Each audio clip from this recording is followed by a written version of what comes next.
I think Bill Traylor is probably the greatest artist you've never heard of, but he's getting heard of more and more.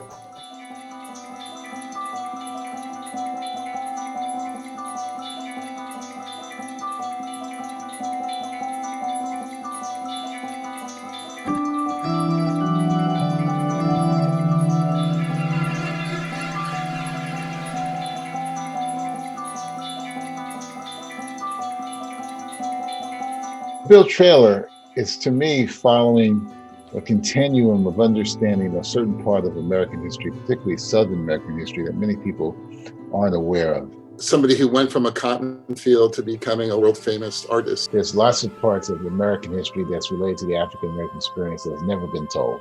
There were only about 8 photographs of him and no recordings. Bill Traylor was born into an enslaved family in Alabama. After the Civil War, he did farm labor until the late 1920s. He ended up in Montgomery, Alabama, where he became homeless and started to draw both his memories from the plantation days and from the scenes of a radically changing culture in Montgomery.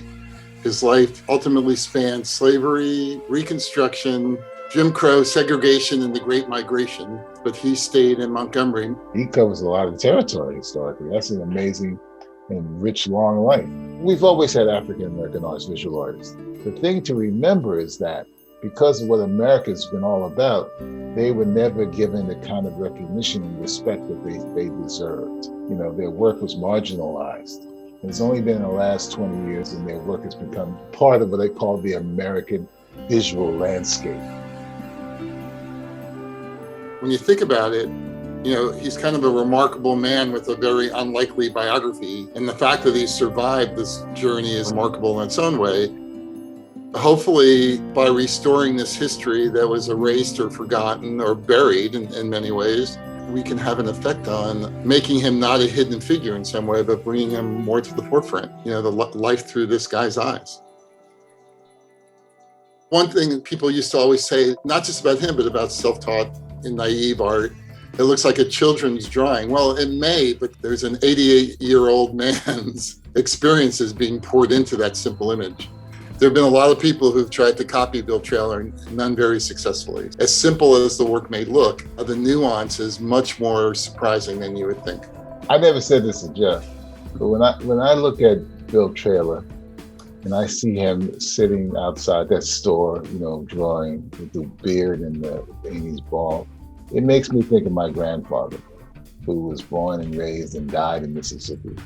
Being a Southern Black man in the South and to live that long is a major accomplishment because, as we all know, it was treacherous to be a Black man in the South in that period, from the 1870s all the way up until Bill Traylor passed away. No matter what he had to deal with, homelessness, losing a leg. I mean, I applaud the fact that he lived a long time. My grandfather lived a long time into his 80s. We tried to show what was happening in that 100-year period from his purview. What he was actually thinking, I think, is up to each individual viewer to make a decision for themselves on that.